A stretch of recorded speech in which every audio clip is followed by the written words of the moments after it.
start tayo sa face diagonal. And then, so, start with the right foot.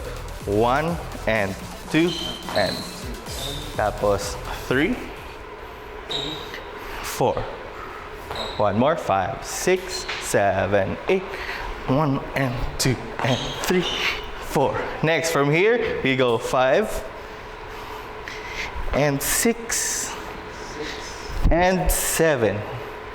Tapos from here, we do a passe. 8 on releve. Yes, 8. Okay. One more. 5. From here, from the top. 5, 6, 7, 8. 1 and 2, 3, 4, and 5. Push, 6. Push, 7, passe, 8. Tapos, pagbagsak niya dito, you do a pretzel using your right leg. My favorite. Yes, the pretzels. The pretzels.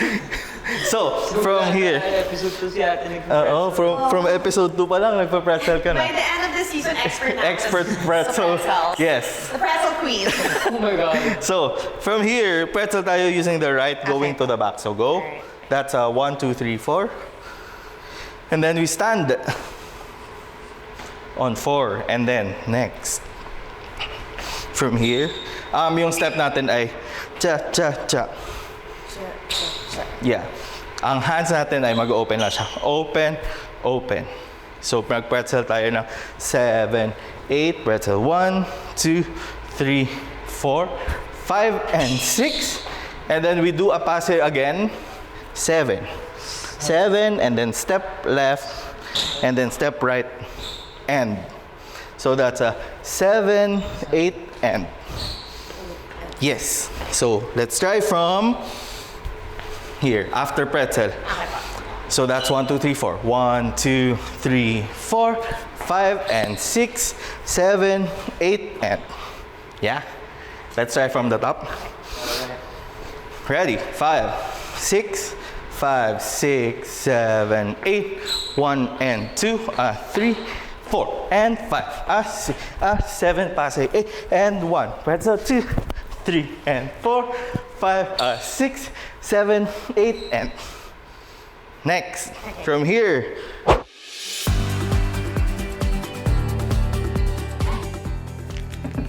Nag-struggle ako because of the liftings. Liftings. Oh. It's my, like, this is my first time na, like, maraming liftings. Super. Dito ako nakakabuhat talaga ng sobrang dami. Oo. Di ba? Yeah. Oy, actually. Ako kasi sanay ako sa lifting. Ako yung nililift. Wow, sana all. Ako hirap ako mag-lift eh. Yeah, kaya I turn right na lang. Kaya ako ngayon, kain ako ng kain. To gain weight, and then, you know, build some muscles. Tama yan. Lagi na lang kasi ako pinapagalitan nila Ate Sugar. Oh, actually kami, we always tell Jiro to eat something or we just ask kung kumain na ba siya. We just make sure na may energy lagi para pag nag-rehearse, mayroon tayong huhugutan na source of power. Parang battery lang, kailangan i-charge. Diba? Yeah, just ngayon nagreklamo sila dahil dami ko ng energy. Ay, ako gusto ko yun, bet ko yun, para sa lifting. It's for me, advantageous. so si Jazz, na-experience na ma-lift at mag-lift. Yes. Di ba? Uh-huh. So, Sino binuhat mate? Si Denise. so ayan. Pati yung dance battle. Anong pointers mo kay kay Jiro? Confidence sa hawak. No second guessing.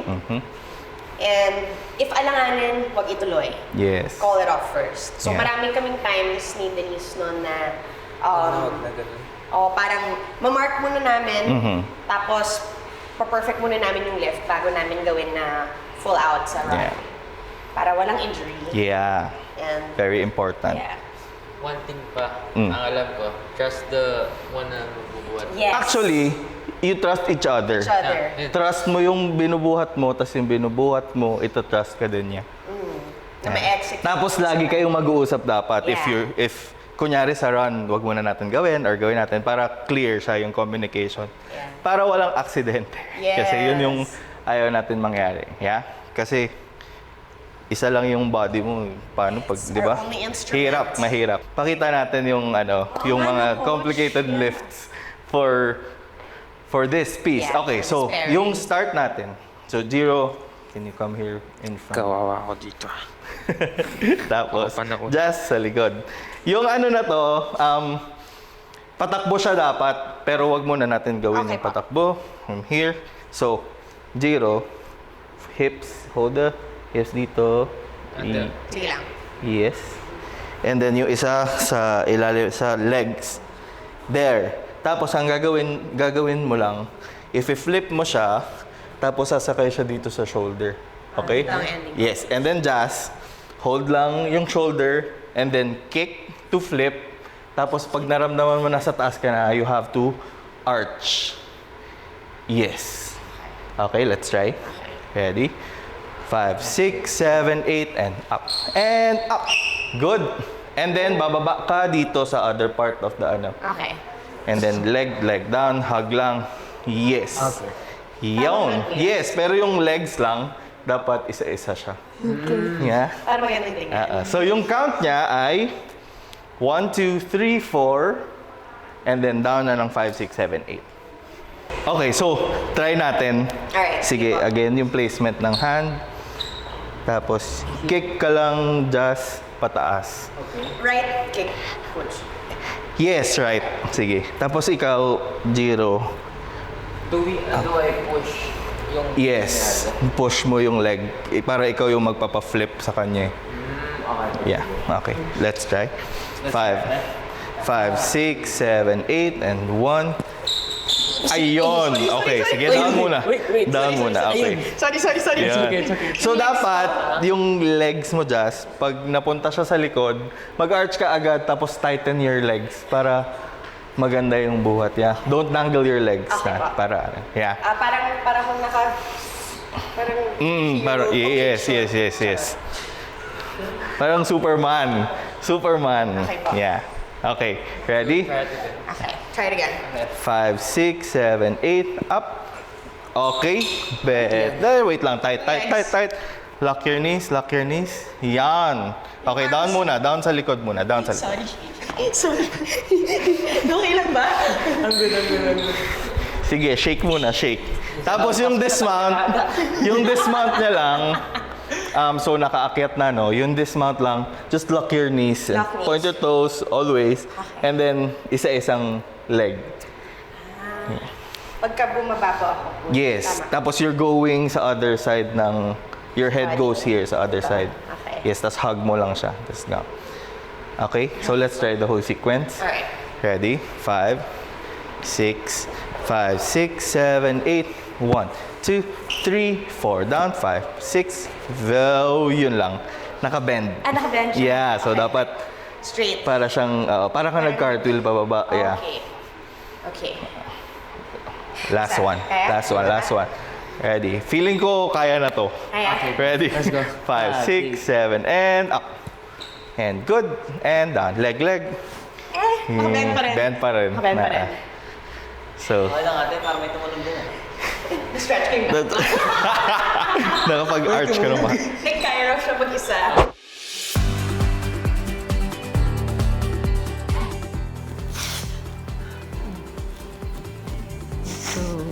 Pero lalabang po to siya. Yes. Napagod lang.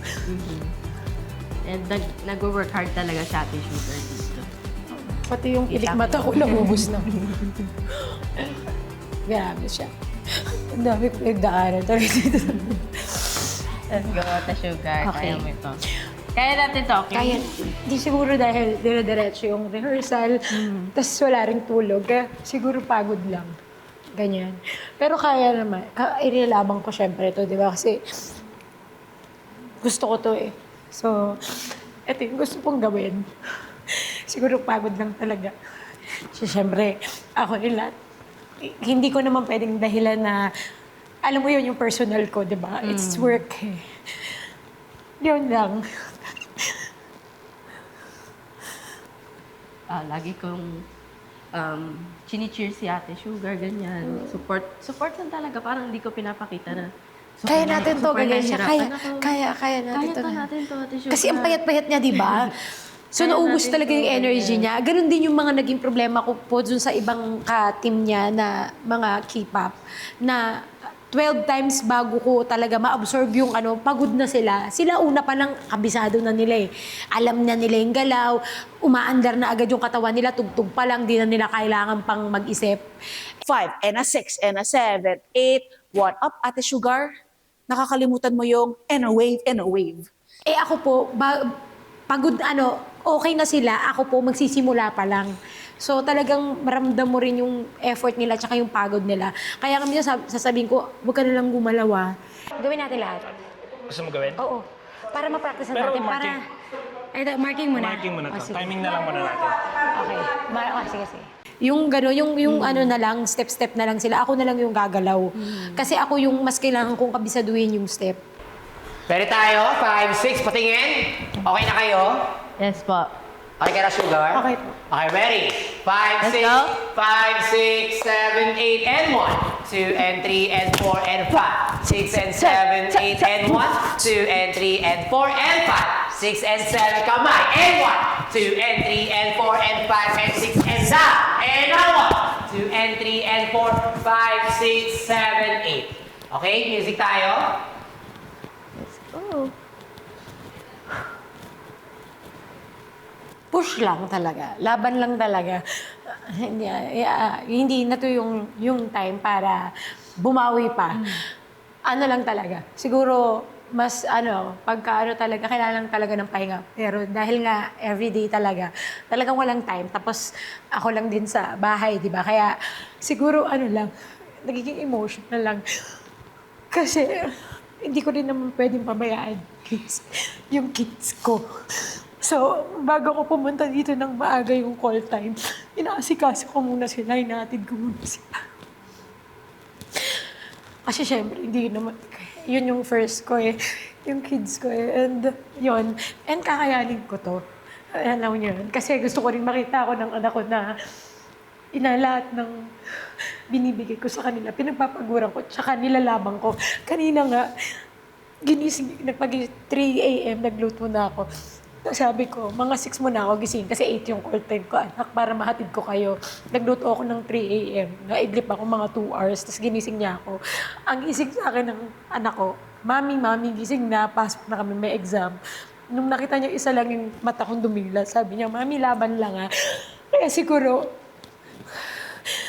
nagiging emotional lang ako kasi at least nakikita ng anak ko na nababalansin ko yung time ko sa work and sa kanila. And yun yung yun talagang gusto kong maramdaman at makita nila para pag nagkaroon sila ng pamilya, ano man mangyari, mag-work hard sila. Hindi sila susuko sa buhay. Ayun. And Lord, thank you talaga. Siya na lang ito yung literal na totoong kay Lord ka na lang kakapit. On the floor.